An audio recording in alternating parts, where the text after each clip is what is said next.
वित्त मंत्री निर्मला सीतारमण ने वित्त वर्ष 2022-23 के लिए लोकसभा में पेश किया केंद्रीय बजट। बजट में आर्थिक वृद्धि दर 9.2% रहने का अनुमान। शाम को तो है ही है। वित्त मंत्री ने कहा, बजट से अगले 25 सालों की रखी जाएगी बुनियाद। देश के विकास के लिए लगभग 40 लाख रुपए किए जाएंगे खर्च।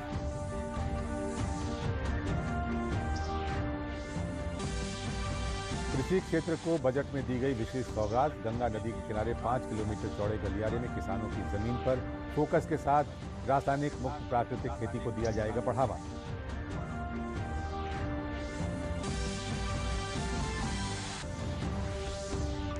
और मौनी अमावस्या पर प्रयागराज के माघ मेले में और वाराणसी, चित्रकूट, फर्रुखाबाद सहित सभी तीर्थ स्थलों पर श्रद्धालु कर रहे हैं पवित्र नदियों में स्नान।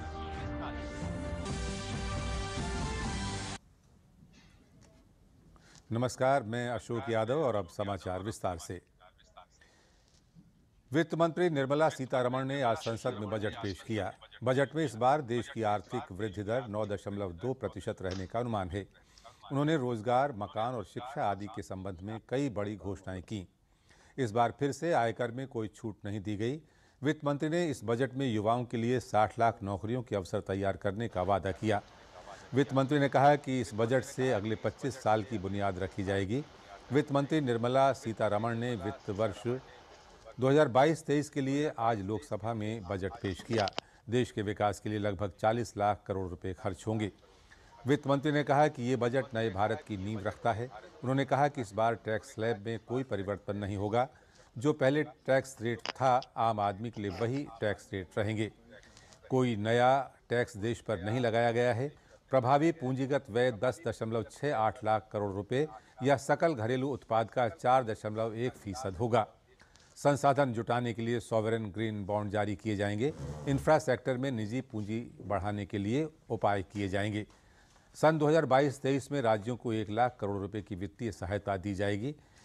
राज्यों को जीएसडीपी के 4% तक के राजकोषीय घाटे की अनुमति दी जाएगी। 2021-22 में राजकोषीय घाटा जीडीपी का 6.9% रहा। 22-23 में राजकोषीय घाटा जीडीपी का 6.4% रहने का अनुमान है। 2023 में कुल व्यय 39.45 लाख करोड़ रुपए होने का अनुमान है। सन 2022-23 के लिए 7.5 लाख करोड़ रुपए के पूंजीगत व्यय का प्रावधान है। छोटे किसानों, छोटे और मध्यम उद्यमों के लिए नए प्रोडक्ट और कुशल लॉजिस्टिक सर्विस रेलवे तैयार करेगा। 5 साल में एमएसएमई सेक्टर के लिए 6,000 करोड़ रुपए का कार्यक्रम है। डिजिटल इंफ्रा को बढ़ावा देने के लिए देश स्टैक ई पोर्टल लॉन्च होगा। गंगा नदी के किनारे 5 किलोमीटर चौड़े गलियारे में प्राकृतिक खेती को बढ़ावा दिया जाएगा। पीएम ई विद्या के 1+1 टीवी चैनल कार्यक्रम को 12 से बढ़ाकर 200 टीवी चैनलों तक किया जाएगा। क्रिप्टो करेंसी की कमाई पर 30% टैक्स लगेगा। आईटीआर में भूल सुधार करने के लिए 2 साल का समय दिया गया है। रक्षा में रिसर्च के लिए 25% बजट का प्रावधान किया गया है। 100 साल पूरे होने पर आधी आबादी शहरों में होगी। इसके लिए चिप आधारित पासपोर्ट जारी होंगे। रक्षा खरीद पर 65% मेक इन इंडिया पर जोर रहेगा। पब्लिक ट्रांसपोर्ट में इलेक्ट्रिक गाड़ियों पर जोर होगा। डिजिटल विद्यालय की स्थापना की जाएगी। एमएसएमई सेक्टर को इस बजट में काफ़ी ज़्यादा प्रोत्साहित किया गया है। 1 करोड़ 30 लाख से ज़्यादा एमएसएमई को लोन देने की बात कही गई है। केंद्रीय वित्त मंत्री निर्मला सीतारमण ने वित्त वर्ष 2022-23 के लिए आज सवेरे 11 बजे लोकसभा में केंद्रीय बजट पेश किया। बाद में बजट की एक प्रति राज्यसभा के पटल पर भी रखी जाएगी। इससे पहले प्रधानमंत्री नरेंद्र मोदी की अध्यक्षता में केंद्रीय मंत्रिमंडल की बैठक में आज केंद्रीय बजट 2022-23 को मंजूरी दी गई। वित्त मंत्री ने दूसरी बार कागज रहित बजट पेश किया। अपने बजट भाषण में उन्होंने कहा कि बजट में सरकार के इरादे को दर्शाया गया है और विकास को प्रोत्साहन दिया गया है। उन्होंने कहा कि हम ओमिक्रॉन आपदा से गुजर रहे हैं, लेकिन 2 साल की कोविड चुनौतियों का हमने सफलतापूर्वक सामना किया। उन्होंने कहा कि टीकाकरण अभियान से बड़ी मदद मिली। वित्त मंत्री ने बताया कि बजट में हाईवे विस्तार पर 20,000 करोड़ रुपए खर्च किए जाएंगे। उन्होंने बताया कि मेक इन इंडिया के तहत 60 लाख नौकरियां मिलेंगी। वित्त मंत्री ने कहा कि पीएम ई विद्या के तहत 1+1 टीवी चैनल कार्यक्रम शुरू होगा। इसमें कक्षा 1 से 12 तक के छात्र क्षेत्रीय भाषा में गुणवत्तापूर्ण शिक्षा प्राप्त कर सकेंगे। उन्होंने कहा कि क्लीन एनर्जी और क्लीन क्लाइमेट सरकार की प्राथमिकता हैं।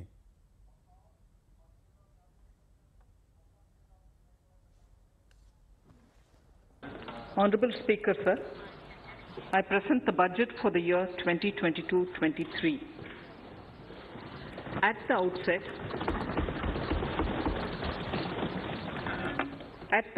sir, I want to take a moment to express my empathy for those who had to bear adverse health and economic effects of the pandemic. The overall sharp rebound and recovery of the economy is reflective of our country's strong resilience.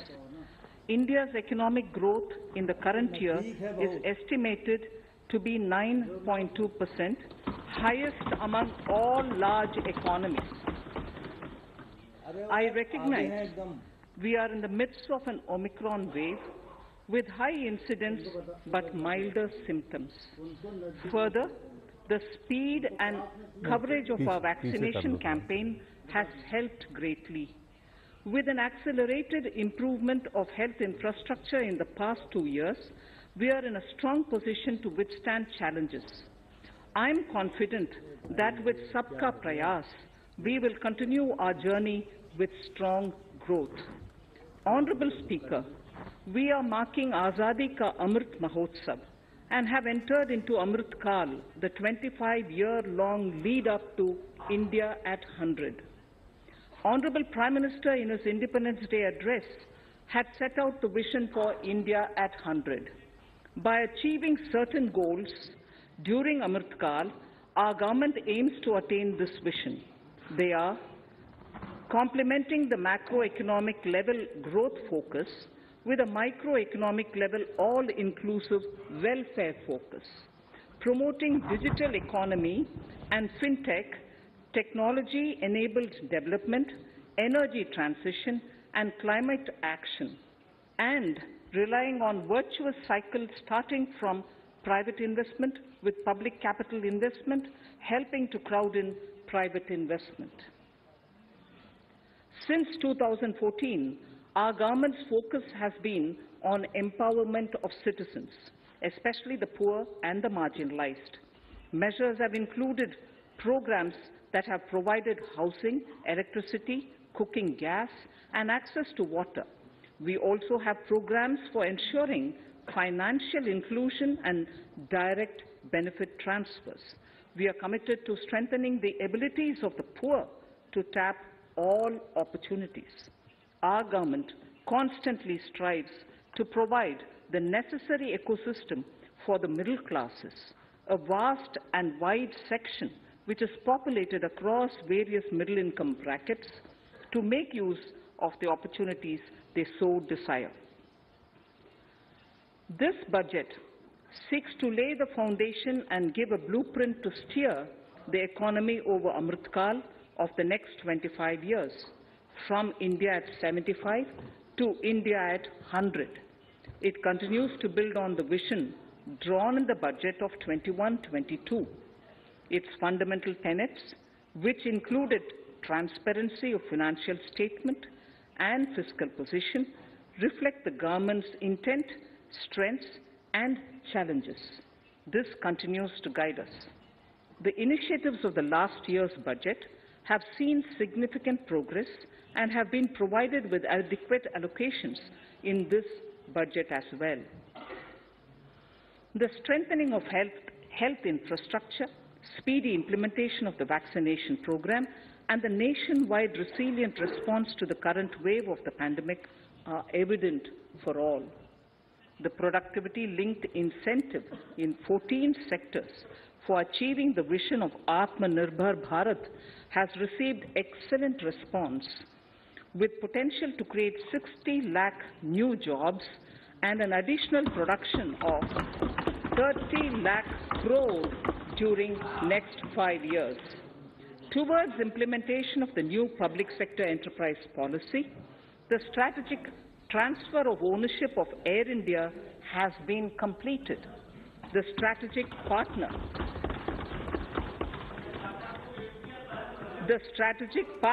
for Neelachal Ispat Nigam Limited has been selected.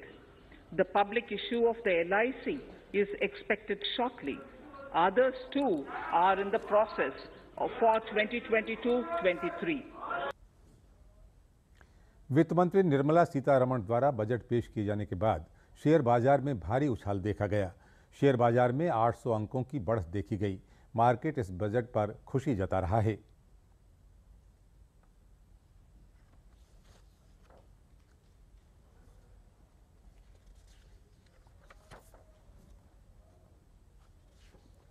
आम budget पर और जानकारी के साथ हमारे संवाददाता रामेंद्र सिंह मौजूद हैं। रामेंद्र, इस बजट में इस बार क्या कुछ खास बातें हैं? इस बार का बजट देश के विकास को किस प्रकार से गति प्रदान करेगा? बिल्कुल अशोक जी, अगर इस बजट की चर्चा हम करें तो उत्तर प्रदेश के नज़रिए से करें। जिन 5 नदियों का जिक्र किया गया है कि 5 नदियां जोड़ी जाएंगी, उनमें केन बेतवा लिंक है। गंगा के किनारे जो 5 किलोमीटर के एरिया है, दोनों तरफ के दायरों में गंगा उत्तर प्रदेश से होकर बहती है। बड़ा क्षेत्र गंगा के किनारे आता है। उसमें प्राकृतिक खेती करने की बात कही गई है कि प्राकृतिक खेती की जाए, किसानों को जीरो लागत वाली खेती कराई जाए और जिसके लाभ उनको ज़्यादा हो सके। लॉजिस्टिक सपोर्ट के मामले में जो रेलवे का ट्रैक बन रहा है, उसमें लॉजिस्टिक सपोर्ट दिया जाए कि जो माल उत्पादन हो उत्तर प्रदेश का किसानों का बाहर जा सके। एमएसएमई सेक्टर को बहुत प्रमोट किया गया। जो एमएसएमई सेक्टर को पैसा दिया गया है उसका लाभ उत्तर प्रदेश को होगा और उत्तर प्रदेश इसमें अग्रणी होता जा रहा है। सूती में रिबेट दी गई है। इंडस्ट्री जो काटन इंडस्ट्री है उत्तर प्रदेश में बेहतर स्थिति में है, उसका फ़ायदा उत्तर प्रदेश को होगा। लेदर इंडस्ट्री में छूट दी गई है, लेदर इंडस्ट्री उत्तर प्रदेश में बेहतर स्थिति में है, उसका फ़ायदा होगा। और जो पूरी व्यवस्था है, अगर कृषि से लेकर के इंडस्ट्री तक देखा जाए, डिफेंस कॉरिडोर हमारे उत्तर प्रदेश में बन रहा है, जिसको कहा जा रहा है कि मेक इन इंडिया चलाएंगे और डिफेंस क्षेत्र में हम DRDO रिसर्च करेगा और प्राइवेट कंपनियों को देगा, तो उसका एडवांटेज आने वाले समय में उत्तर प्रदेश को होगा। जो खरीद की जा रही है खाद्यान्न की, उसका एडवांटेज उत्तर प्रदेश को होगा। जो नौकरियां दी जाएंगी उसका उत्तर प्रदेश को होगा और जो डिफेंस के थ्रू बाकी इंडस्ट्री एमएसएमई के थ्रू आएगा, उसका फ़ायदा उत्तर प्रदेश को होगा। तो अगर उत्तर प्रदेश के लिहाज से देखें तो ये बजट उत्तर प्रदेश के लिहाज से बहुत अच्छा है। उत्तर प्रदेश के लोगों को उचित स्थान मिला है और ज़्यादा स्पेस मिलेगा इस बजट के बाद। अशोक जी। रामेंद्र जी, कृषि क्षेत्र के साथ युवाओं को इस बजट से किस प्रकार बढ़ावा मिलेगा? देखिए, युवाओं के लिए पूरा बजट है। आप देखिए ना कि नौकरियों की बात की जा रही है, जो तकनीक है उसके साथ आगे बढ़ा जा रहा है, बैंकों का डिजिटलीकरण किया जा रहा है, पोस्ट ऑफिस को बैंक से जोड़ा जा रहा है, युवाओं को तकनीक दी जा रही है। 1 से 12 तक के क्लास के लिए एक चैनल अलग दिया जा रहा है, यानी एजुकेशन पर कम से कम खर्च हो लोगों का, कृषि पर कम से कम खर्च हो। ये प्रयास किया जा रहा है कि जो रिमोट इकोनॉमी उसको कैसे बूस्टअप किया जाए। जिस किसान की बात कर रहे थे, इससे पहले कि किसान को क्या मिलेगा, तो रिमोट इकोनॉमी में इतना फंड दिया जा रहा है कि उनकी जो लागत है वो कम हो जाए। जो आवास दिए जा रहे हैं, 80 लाख आवास दिए जाएंगे, तो इस तरीके से युवकों को वहाँ से निकाला जाए और रोजगार की तरफ ले जाए। एमएसएमई सेक्टर को जो प्रमोट किया जा रहा है उसमें भी युवकों की भागीदारी होगी, रोजगार के अवसर बढ़ेंगे, खुद रोजगार देंगे लोगों को। तो इस तरह युवकों के लिए एक बड़ी बात है कि उनको ध्यान में रखा गया कि भविष्य के भारत में युवक कहाँ जाएगा, कैसे काम करेगा, इसका ध्यान रखा गया। अशोक जी। धन्यवाद रामेंद्र जी, धन्यवाद। बजट पर प्रतिक्रिया देते हुए केंद्रीय मंत्री नितिन गडकरी ने इसे देश के विकास का दूरगामी बजट बताया। उन्होंने कहा है कि इससे कृषि क्षेत्र में बड़ी प्रगति होगी। इकोनॉमी की ग्रोथ भी होगी और जल प्रदूषण और वायु प्रदूषण में कमी होगी। दूसरी ओर वेस्ट टू वेल्थ वाली आइडिया जो है, जो पराली जलाते थे वो पैलेट बनाएंगे और पावर में उसका यूज़ होगा पैलेट का। किसानों के लिए, किसानों के युवाओं के लिए, वहाँ के गांव के युवाओं के लिए नए रोजगार निर्माण होंगे। तो एक नए भारत का निर्माण करने का जो एक प्रधानमंत्री की सोच है, उसका दिशादर्शन इस बजट में हुआ है। और ये मुझे विश्वास है कि ग्रामीण भारत को, कृषि भारत को, 115 एस्पिरेंट डिस्ट्रिक्ट को और ट्राइबल ऐसे क्षेत्र में विशेष रूप से प्रगति की गति और बढ़ाएगा और हिंदुस्तान को आत्मनिर्भरता की तरफ लेके जाएगा। और इतना अच्छा बजट वित्त मंत्री ने दिया है, मैं उनका बहुत बहुत अभिनंदन करता हूं, उनको धन्यवाद देता हूं। केंद्रीय मंत्री अश्विनी चौबे ने कहा है कि ये बजट देश के विकास को और गति प्रदान करेगा। ये आज़ादी का अमृत महोत्सव का यह अमृत बजट है। अमृत बजट के रूप में इसको जाना जाएगा और आज का बजट ये आम आदमी की आकांक्षाओं के अनुरूप है। साथ ही प्रधानमंत्री जी के जो आत्मनिर्भर भारत बनाने का जो सपना है उसको साकार करेगी। सबका साथ सबका विकास मूल मंत्र पर आधारित यह बजट है। साथ ही महिलाओं, युवाओं, किसानों, उद्यमियों, व्यापारियों और सभी वर्गों का ख्याल इसमें रखा गया है। बजट पर विशेष विश्लेषण के लिए हमारे साथ मौजूद हैं हमारे साथ जाने माने अर्थशास्त्री doctor M.K. Agarwal. Doctor Agarwal, किस तरीके से देखते हैं आप इस बजट को? आपकी नज़र में ये बजट देश के विकास को गति प्रदान करने में किस प्रकार सहायक होगा? डॉक्टर अग्रवाल, आज वित्त मंत्री ने अपना ये बजट प्रस्तुत किया है। इसमें टेक्नोलॉजी का भरपूर उपयोग करते हुए विकास की एक नई ऊंचाइयों को बढ़ाने का काम किया गया है। चाहे वो PM गति शक्ति हो या युवाओं के लिए जिस प्रकार से प्रोग्राम चलाया जा रहा है, चाहे स्किल डेवलपमेंट का हो या ग्रामीण बच्चों के लिए चैनल के माध्यम से, अतिरिक्त चैनल के माध्यम से एक कक्षा एक टेलीविजन चैनल का बात किया जा रहा है, तो उससे उनकी पढ़ाई और मजबूत हो सकेगी। क्योंकि कोरोना में कहीं ना कहीं सरकारी स्कूलों की पढ़ाई में बाधा आई थी, तो उसको दूर करने के लिए तो ग्रामीण अंचलों तक में नई टेक्नोलॉजी का इस्तेमाल किया जा रहा है। तथा जिस प्रकार से अगर हम देखते हैं तो स्किल डेवलपमेंट करने के लिए प्रयास किए जा रहे हैं, चाहे वो आभासी लैब के माध्यम से या ई-लैब के माध्यम से या डिजिटल यूनिवर्सिटी खोलने के माध्यम से या स्किल डेवलपमेंट के माध्यम से युवाओं को इंडस्ट्री में रोजगार किस प्रकार से दिया जाए, उस पर जिस प्रकार से इस पर रणनीति बनाई गई है, तो मुझे लगता है कहीं ना कहीं युवा शक्ति के लिए, रोजगार के लिए और इंफ्रास्ट्रक्चर के लिए एक अच्छा बजट है। और समावेशी इसलिए कि जिस प्रकार की व्यूह संरचना है, कोई कहीं पर भी हो वो उसका भरपूर लाभ ले सकता है। डॉक्टर अग्रवाल, इस बजट में अब की बार इंडस्ट्री के लिए खासतौर से और कृषि अर्थव्यवस्था को मजबूत करने के लिए कौन कौन सी खास बातें हैं? कृषि के लिए बहुत महत्वपूर्ण काम किया गया है कि ड्रोन जैसी टेक्नोलॉजी का इस्तेमाल इसमें करने की बात कही गई है। इसी प्रकार से PPP मॉडल से अगर हम देखते हैं तो कृषि क्षेत्र में डिजिटल हाईटेक सर्विसेज को देने का बात कही गई है। साथ ही अगर हम देखते हैं तो कैपिटल डेवलपमेंट के लिए, कैपिटल प्रोवाइड करने के लिए वित्तीय सुविधा की बात कही गई है।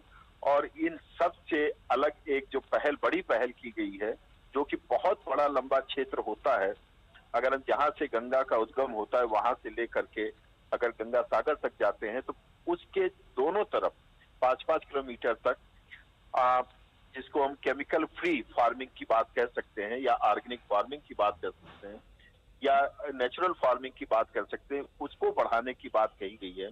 इससे जहां एक और कृषि में लागत घटेगी तथा नए उत्पाद से उनको किसानों को ज्यादा फायदा भी हो सकेगा। उद्योगों के लिए भी इसी प्रकार से बात की गई है। MSME सेक्टर को जिस प्रकार से प्रोत्साहित करने के लिए 1 साल के लिए जो इमरजेंसी लोन की बात थी वो और विस्तारित किया गया है। डॉक्टर अग्रवाल, उद्योगों को भी डॉक्टर अग्रवाल, आत्मनिर्भर भारत को किस तरह से ये बजट, आत्मनिर्भर भारत की दिशा में किस तरह से ये बजट देश को आगे लेके जाएगा? जिस प्रकार से अपनी टेक्नोलॉजी के माध्यम से, अपने द्वारा विकसित टेक्नोलॉजी के माध्यम से या सस्ती टेक्नोलॉजी के माध्यम से हम कह सकते हैं कि आर्थिक विकास को एक नई ऊर्जा देने का काम किया गया है। वो चाहे कृषि हो, चाहे उद्योग हो, चाहे MSME सेक्टर हो या सेवा क्षेत्र हो, जिसमें हॉस्पिटलिटी सेक्टर एक महत्वपूर्ण भूमिका इस बार निभाने जा रहा है विकास को आगे बढ़ाने के लिए। इसी प्रकार आप देखें सोलर एनर्जी को जिस प्रकार से प्रमोट करने की चर्चा की जा रही है या 5G टेक्नोलॉजी जिस प्रकार से 1 साल के बाद उम्मीद है भारत में लॉन्च हो जाएगा, जिस प्रकार से आज चर्चा हुई है, तो ये सारी चीजें कहीं ना कहीं आत्मनिर्भरता को और प्रगाढ़ करती हुई नजर आती है। धन्यवाद डॉक्टर अग्रवाल, बजट की खास बातों को आम भाषा में समझाने के लिए बहुत बहुत धन्यवाद। माघ माह की अमावस्या तिथि को आज मौनी अमावस्या का स्नान पर्व मनाया जा रहा है। मौनी अमावस्या पर स्नान और दान का विशेष महत्व माना जाता है। आज प्रयागराज के माघ मेले और फर्रुखाबाद के रामनगरिया मेले सहित वाराणसी और चित्रकूट सहित सभी तीर्थ स्थलों पर श्रद्धालु गंगा स्नान और दान कर रहे हैं। आज प्रयागराज के माघ मेले में कल्पवासी और तीर्थयात्री ब्रह्ममुहूर्त से ही मौन होकर स्नान कर रहे हैं। आज त्रिवेणी पर इस पावन पर्व पर आस्था का सैलाब उमड़ पड़ा है। संगम सहित सभी प्रमुख स्नान घाटों पर श्रद्धालुओं ने देर रात से ही डुबकी लगानी शुरू कर दी है। ठंड और घने कोहरे के बावजूद श्रद्धालु संगम में स्नान करके पुण्य लाभ प्राप्त कर रहे हैं। मेला क्षेत्र में स्वास्थ्य विभाग द्वारा जगह जगह थर्मल स्कैनिंग की जा रही है। इसके अलावा उद्घोषणा के जरिए मेले में मौजूद श्रद्धालुओं को मास्क लगाने की सलाह दी जा रही है।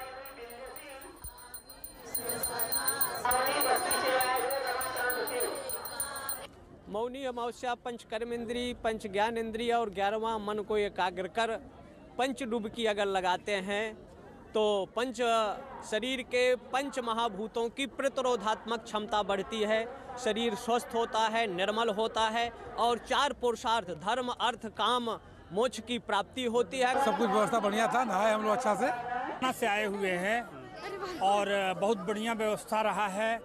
अच्छा लगा हम लोगों को स्नान करने में, व्यवस्था बहुत बढ़िया रहा है। मौनी अमावस्या का स्नान प्रातःकाल से चल रहा है और बड़ी संख्या में लाखों श्रद्धालु लगातार आकर संगम के विभिन्न स्नान घाटों पर स्नान कर रहे हैं।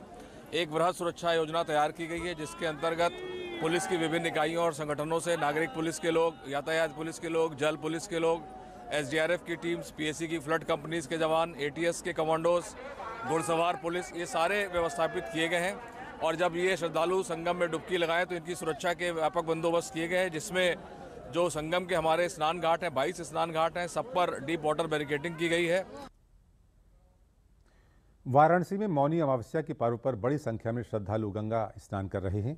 श्रद्धालु जन भीषण ठंड और कोहरे के बावजूद आस्था को बल देते हुए गंगा स्नान करके मंदिरों, आश्रमों और मठों में विधिवत पूजन अर्चन कर रहे हैं। मौनी अमावस्या के अवसर पर दान पुण्य भी किया जा रहा है।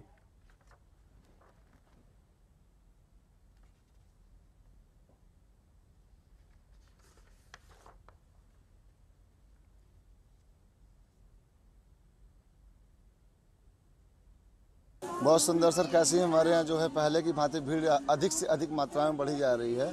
मौनी अमावस्या का पर्व है जो कि मौन होकर स्नान करने का विधान है अपने यहाँ काशी में, और महिलाएं और पुरुष और बच्चे भी आज के दिन में हमारे यहाँ डुबकी का स्नान लगा रहे हैं बढ़िया पर्व में और इसका आनंद ले रहे हैं सभी लोग।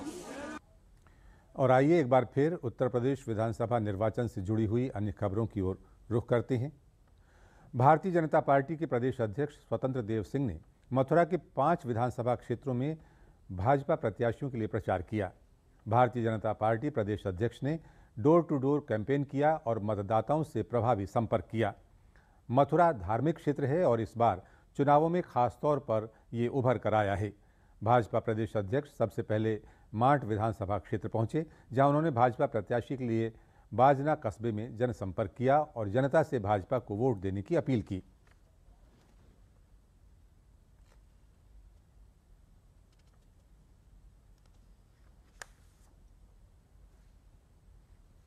जातिवाद का नहीं है, क्षेत्रवाद का नहीं है, व्यक्तिवाद का नहीं है, परिवारवाद का नहीं, वंशवाद का नहीं है। राज्य के प्रगति का चुनाव है, राज्य के समृद्धि का चुनाव है, संपन्नता का चुनाव है। लोग कुंडल नोच लेते थे, रिपोर्ट दर्ज नहीं होता था, स्कूटी छुड़ा लेते थे, रिपोर्ट दर्ज नहीं होता था, बेटियों को छेड़ देते थे, रिपोर्ट दर्ज नहीं होता था, खेत से ट्रैक्टर उठा लेते थे, रिपोर्ट दर्ज नहीं होता था, रात में ट्यूबवेल से इंजन उठा ले जाते थे, रिपोर्ट दर्ज नहीं होता था। लेकिन 2017 के बाद स्कूटी भी नहीं उठा सकते हैं, खेत से फावड़ा भी नहीं उठ सकता है, न ट्रैक्टर उठा सकते हैं, न घर से भैंस चोरी कर सकते हैं। ये बदलाव उत्तर प्रदेश में किसी ने दिया है मित्रों, वो योगी का सरकार है मित्रों, मात्र योगी सरकार की। चौथे चरण के चुनाव के लिए रायबरेली में नामांकन के चौथे दिन तक कुल 13 प्रत्याशियों ने नामांकन पत्र दाखिल किए। कलेक्ट्रेट परिसर में बसपा, समाजवादी पार्टी, आम आदमी पार्टी, अपना दल और निर्दलीय प्रत्याशियों ने नामांकन पत्र दाखिल किए हैं।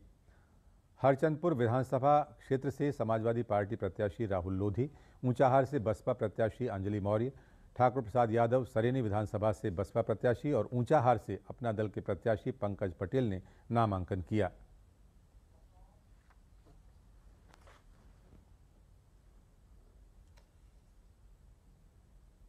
विधानसभा में गरीब, असहाय, बेरोजगार और वहाँ के लोगों के हैं और हर मुद्दों पे जो समाजवादी पार्टी की विचारधारा है उस विचारधारा को हर लोगों से जोड़ना है।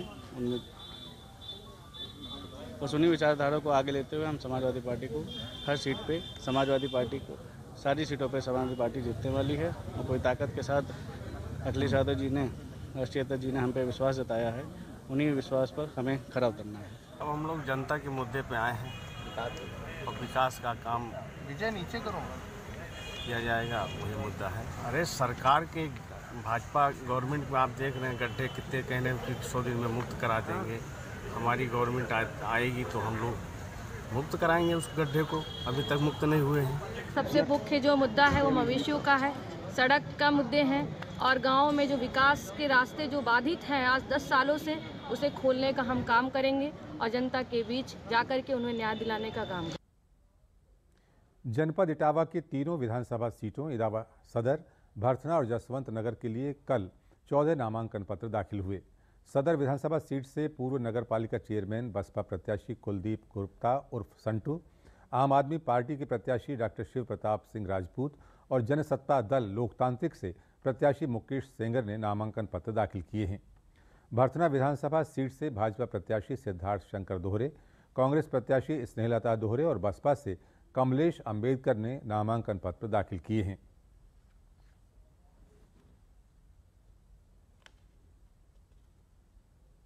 जनता में जोड़ने के लिए सबसे पहला मुद्दा और जिसके लिए जो मैं बोल सकता हूं कि आम आदमी पार्टी की जो यूएसपी है, हमारी 300 यूनिट बिजली फ्री, चिकित्सा, शिक्षा, मुफ्त शिक्षा, जिस पे हम लोग सबसे ज़्यादा काम करते हैं, स्कूलों का रेनोवेशन, उनका जीर्णोद्धार, इस पे सबसे पहले काम करूँगा।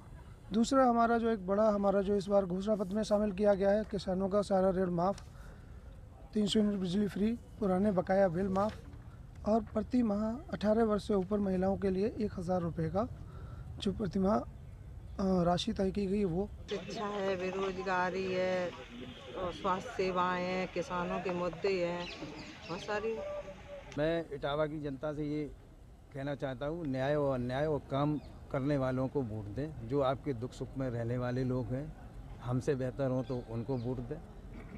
उन्हीं व्यक्तियों को चुने जो अच्छे लोग हैं, जिसका कुर्ता पकड़ के जनता रोक सकेगी। आप वोट उस व्यक्ति को दें कि जो आपका बात सुने, काम सुने, उसको वोट दें। आदरणीय मोदी जी ने, आदरणीय योगी आदित्यनाथ जी ने मुझ पे भरोसा जताया है और मुझे कैंडिडेट बनाया भरथना का।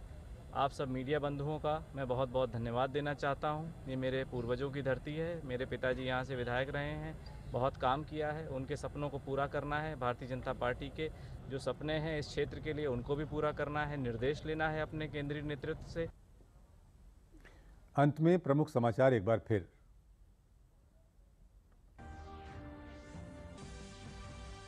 केंद्रीय वित्त मंत्री निर्मला सीतारमण ने वित्तीय वर्ष 2022-23 के लिए लोकसभा में पेश किया केंद्रीय बजट। बजट में आर्थिक वृद्धि दर 9.2% रहने का अनुमान।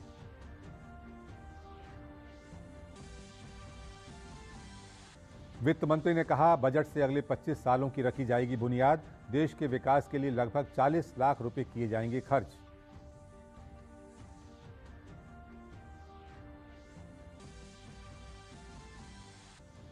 कृषि क्षेत्र को बजट में दी गई विशेष सौगात। गंगा नदी के किनारे 5 किलोमीटर चौड़े गलियारे में किसानों की जमीन पर फोकस के साथ रासायनिक मुक्त प्राकृतिक खेती को दिया जाएगा बढ़ावा। मौनी अमावस्या पर प्रयागराज के माघ मेले में और वाराणसी, चित्रकूट, फर्रुखाबाद सहित सभी तीर्थ स्थलों पर श्रद्धालु कर रहे हैं पवित्र नदियों में स्नान।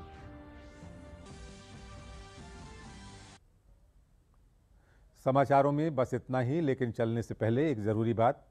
कोरोना का खतरा ओमिक्रॉन वेरिएंट के रूप में एक बार फिर सामने है, इसलिए मास्क पहनें, उचित दूरी बनाकर रखें, भीड़भाड़ से बचें और समय समय पर हाथ भी धोते रहें। नमस्कार।